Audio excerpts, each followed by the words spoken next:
இந்த பாய் மாரி பிரியாணி வீட்ல செய்ய முடியுமா? அப்படின்னு நெறைய பேருக்கு டவுட் இருக்கும். இது வந்து பார்த்தீங்கன்னா, ஒரு 100 பேருக்கு, 50 பேருக்கு செய்றது. நம்ம வந்து பார்த்தீங்கன்னா, ஒரு 3 பேருக்கு செய்ய போறோம். இந்த வீடியோல மட்டன் பிரியாணி வீட்ல எப்படி செய்ய போறோம்னு தான் சொல்லப் போறேன். ஸோ ஆல்ரெடி கமெண்ட் செக்ஷன்ல 4, 5 பேர் கேட்டிருந்தீங்க, மட்டன் ரெசிபி எப்படி பண்ணணும்னு சொல்லுங்க ப்ரோ. பிரியாணி எப்படி பண்ணணும்னு சொல்லுங்க ப்ரோ அப்படின்னு சொல்லிட்டு. ஸோ அதனால தான் நான் வந்து பார்த்தீங்கன்னா, மட்டன் பிரியாணி எப்படி வீட்ல பண்றது அப்படின்னு சொல்லப் போறேன். ஸோ பண்றதுன்றதோட எப்படி நான் பண்ணேன்றது தான் இந்த வீடியோல ஷேர் பண்ணேன். ஸோ வீடியோ ஸ்கிப் பண்ணாம கடைசி வரைக்கும் பார்த்தீங்கன்னா நல்லாயிருக்கும். சரி வாங்க கைஸ் வீடியோக்குள்ள போகலாம். ஸோ ஃபஸ்ட்டு பார்த்தீங்கன்னா எடுத்தோன்னே நம்ம வெங்காயத்தை வெட்டிக்கலாம். ஓகேவா? நம்ம இதில் எதுவுமே செய்யல. நம்ம வந்து பார்த்தீங்கன்னா ஃபுல் கேமரா மட்டும்தான். ஸோ எடிட்டிங் கேமரா மட்டும்தான் நம்ம அண்ணன், அம்மா தான் கூட சேர்ந்து செஞ்சாங்க. ஐ மீன் அவங்க தான் உண்மையாகவே செஞ்சாங்க. ஸோ வெங்காயம் வெட்டிட்டோன்னே பார்த்தீங்கன்னா புதினாவும் நம்ம வந்து பார்த்தீங்கன்னா தனித்தனியாக எடுத்துக்கலாங்க. சில பேர் வந்து பார்த்தீங்கன்னா அப்படியே புதினா வச்சு வெட்டி போடுவாங்க. இது வந்து பார்த்தீங்கன்னா அப்படி இல்லாமல் நம்ம வந்து தனித்தனியாக எடுத்தால் நல்லாயிருக்கும். ஸோ ஒரு டம்ளரில் தண்ணி ஊற்றிட்டு அதில் வந்து பார்த்தீங்கன்னா புதினா வச்சு நல்லா வாஷ் பண்ணிக்கலாம். அடுத்து வந்து பார்த்தீங்கன்னா டொமேட்டோ வாஷ் பண்ணிக்கலாம். டொமேட்டோ வாஷ் பண்ணிட்டு பார்த்தீங்கன்னா கட் பண்ணிக்க வேண்டியது தான். ஸோ பாய் கடையில் இல்லை மற்ற வெளியிலலாம் பார்த்தீங்கன்னா அந்த தக்காளி முனையில் இருக்க அந்த மண் இருக்கும் இல்லையா, அது வந்து எடுக்க மாட்டாங்க. அப்படியே கட் பண்ணிவிடுவாங்க.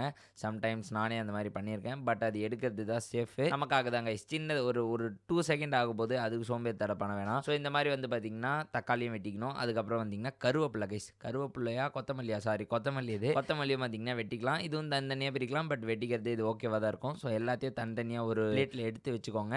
எல்லாத்தையும் போடும்போது ஒன்றொன்னா எடுத்துக்கிறது கரெக்டாக இருக்கும். ஸோ பச்சை மிளகா 2 ஓகேங்களா, 2 லைட்டாக அரிஞ்சு வச்சுக்கோங்க. நடுவில் பாதியாக அரிச்சு. ஸோ அது நடுவில் பார்த்தீங்கன்னா நான் வந்து முட்டையை வேக வச்சிட்டேன். அதே முட்டை வேக வைக்கும்போது பார்த்தீங்கன்னா மட்டன் இதுவும் ரெடி பண்ணிட்டேன். ஸோ மட்டன் காமனாக தான் குக்கரில் போட்டு வேக வைக்கணும், அவ்வளோதான். இது வந்து பார்த்தீங்கன்னா அந்த கிராம்பு இலை அதெல்லாம் சொல்லுவாங்க இல்லையா, பட்டை லவங்கம், இதுதான் அது ஓகேங்களா. ஸோ அதெல்லாம் வந்து பார்த்தீங்கன்னா பெருசாக இருந்தது நான் உடச்சி காட்டிடுறேன். ஸோ இந்த 5 இருக்கும், 5ஓ 6ஓ சம்திங்கு. ஸோ இது எல்லாத்தையும் வந்து பார்த்தீங்கன்னா எடுத்து வச்சுக்கோங்க. இது வந்து பார்த்தீங்கன்னா 3 பேருக்கு செய்யுது. நீங்கள் 6 பேருக்கு செய்கிறீங்கன்னா அப்படியே டபுள் பண்ணிக்கோங்க, அவ்வளோதான். பெரிய வித்தியாசம்லாம் எதுவுமே கிடையாது. இஞ்சி பூண்டு விழுது இது எல்லாருக்குமே தெரியும். ஸோ அதுக்கப்புறம் பார்த்தீங்கன்னா இது வந்து எண்ணெய். இது வந்து நம்ம இப்போ தான் எடுத்து வச்சோம் இல்லையா, ஸோ அது எல்லாமே சேர்த்து வச்சுருக்கோம். வெங்காயம், தக்காளி. ஸோ அரிசி அளவு பார்த்தீங்கன்னா என்ன அரிசி யூஸ் பண்ணுறோன்னு பார்த்தீங்கன்னா சீரக சாம்பார் ரைஸ் ஓகேங்களா. ஸோ அதை தான் யூஸ் பண்ணுறோம். அது வந்து பார்த்திங்கன்னா 1 டம்ளர்லேருந்து 2 டம்ளர் எடுத்துப்பாங்கன்னு நினைக்கிறேன். ஐ திங்க் 1.5 டம்ளர்னு நினைக்கிறேன். ஸோ நல்லா முட்டை, அதாவது ஃபுல்லாக இருக்கிற மாதிரி எடுத்துக்கோங்க. பாதி எடுக்கிறது இல்லை, கரெக்டாக எடுக்கிறது இல்லை.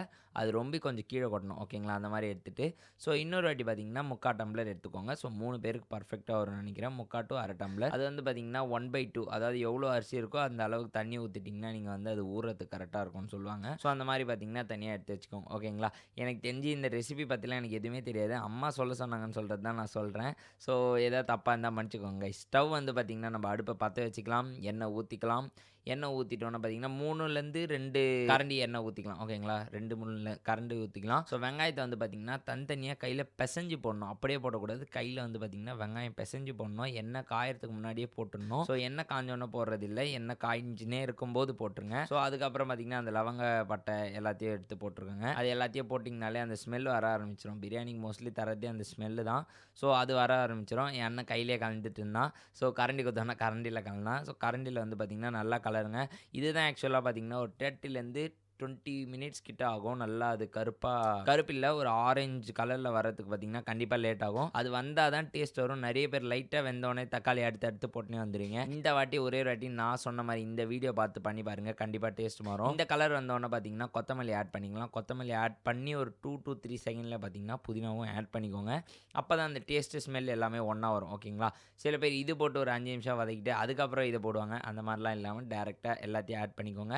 இந்த ஒரே ஒரு வாட்டி நான் சொல்கிற மாதிரி ட்ரை பண்ணிட்டு மட்டன் பிரியாணி எப்படின்னு சொல்லிட்டு மறக்காமல் கமெண்ட் பண்ணுங்க கைஸ். நான் வந்து பார்த்தீங்கன்னா சேனல் ரன் பண்ணி கிட்டத்தட்ட ஒரு 3 months தான் ப்ராப்பராக ரன் பண்ணியிருக்கேன். அதுக்குள்ளேயே பார்த்தீங்கன்னா 600 சப் 1000 வாட்ச் ஹவர்ஸ் கிட்ட வந்துட்டோம். ஸோ இன்னும் 1 month இந்த மாதிரி வீடியோ கன்சிஸ்டன்சியாக போட்டால் எனக்கு தெரிஞ்சு மானிட்டைஸ் ஆகிடும்னு நினைக்கிறேன். லெட்ஸ் see guys என்ன ஆகுதுன்னு பார்க்கலாம். அதுக்கு நீங்கள் பண்ண வேண்டியது சப்ஸ்கிரைப் பண்ணிட்டு லைக்கை தட்டி விட்டு வீடியோ ஃபுல்லாக ஸ்கிப் பண்ணாமல் பார்க்கணும் கைஸ். அடுத்து பார்த்தீங்கன்னா இஞ்சி பூண்டு விழுது ஆட் பண்ணிக்கலாம். இஞ்சி பூண்டு விழுதுன்னும் போது இந்த டீஸ்பூன் அளவு பார்த்துக்கோங்க. இது வந்து பார்த்தீங்கன்னா 3 போட்டேன்.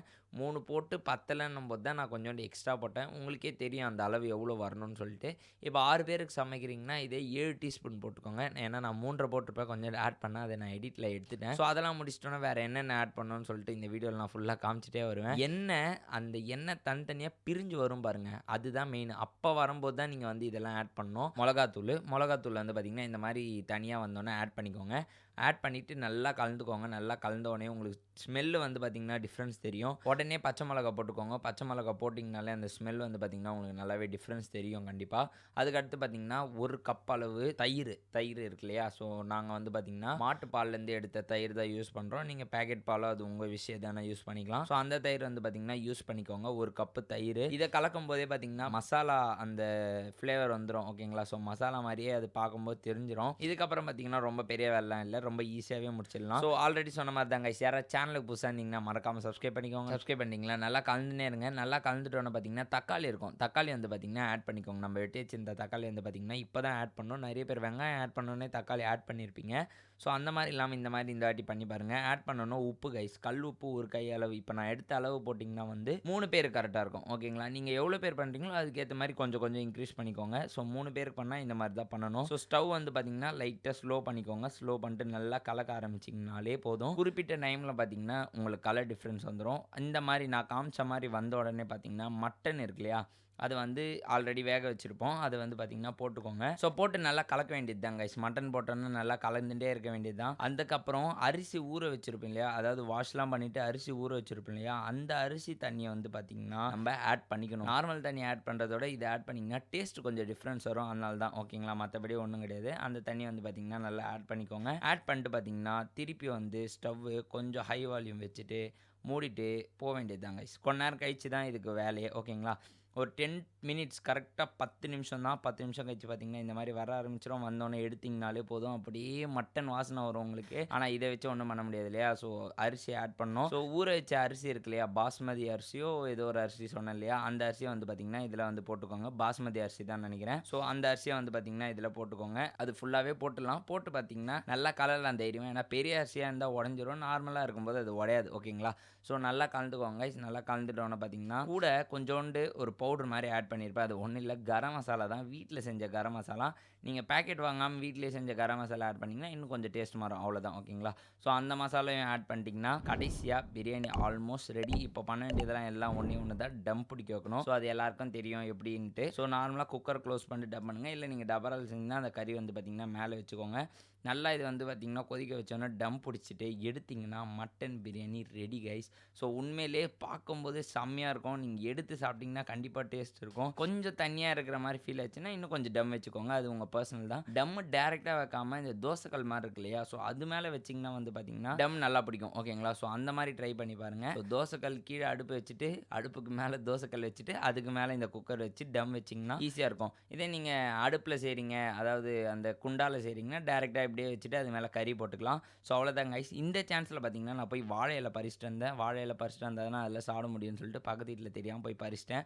அப்போல்லாம் இல்லைங்க, பின் வீட்டில் அவங்களுக்கு தெரியும் நாங்கள் பறிக்கிறது. அதனால் பார்த்தீங்கன்னா அந்த இலையை பறிச்சிட்டோம். இருக்கிறதுலே கொஞ்சம் பெரிய இலையாக பார்த்து நல்லா எந்த ஒரு டேமேஜ் இல்லாத இலையாக பார்த்து பார்த்தீங்கன்னா நான் பறிச்சுட்டு வந்துட்டேன். வழக்கமாக பிரியாணி சாப்பிட்றது, நான்வெஜ் சாப்பிட்றது, இல்லை சூடாக ஏதாவது சாப்பிட்றோன்னா இந்த மாதிரி வந்து பார்த்திங்கன்னா இலை பறிச்சுட்டு தான் சாப்பிடுவோம். இலையில் சாப்பிட்டா நல்லதுன்னு அப்பா சொல்லுவார். அதனால் பார்த்திங்கன்னா இலையில தான் சாப்பிடுவோம். ஸோ அது முடிச்சுட்டு வரதுக்குள்ளே பார்த்திங்கன்னா பிரியாணி ரெடி ஆகிடுச்சு கைஸ். குக்கர் விசில் எடுத்துகிட்டு பார்த்திங்கன்னா நீங்கள் பிரியாணி எடுத்திங்கன்னா மட்டன் பிரியாணி வீட்டில் ரெடி. அதுவும் பார்த்திங்கன்னா வெளியில் சாப்பிட்ற டேஸ்ட்டு செம்மையாக இருக்கும். நீங்கள் இன்னும் பார்த்திங்கன்னா கத்திரிக்காய் தொக்கு, முட்டை தொக்கு அதெல்லாம் இருக்கு இல்லையா? ஸோ அதெல்லாம் வச்சுட்டிங்கன்னா இன்னும் நல்லாயிருக்கும். ஸோ வீட்டில் கண்டிப்பாக ட்ரை பண்ணி பாருங்கள். ஓகேங்களா? ட்ரை பண்ணால் தான் ஒன்று தெரியும். Mutton biryani ready guys. இலையில் என்னென்ன வைக்கணுமோ வச்சு சாப்பிட்டாச்சு. ஸோ இந்த மாதிரி வீடியோஸ் இது வந்து பார்த்திங்கன்னா ஃபுட் விலாகு. இந்த மாதிரி நிறைய கண்டென்ட் பார்த்திங்கன்னா நான் என் சேனலில் போட்டிருக்கேன். நார்மல் ஃபுட்டுலேருந்து எல்லாமே சேர்ந்த மாதிரி கண்டென்ட்ஸ் போட்டிருப்பேன்.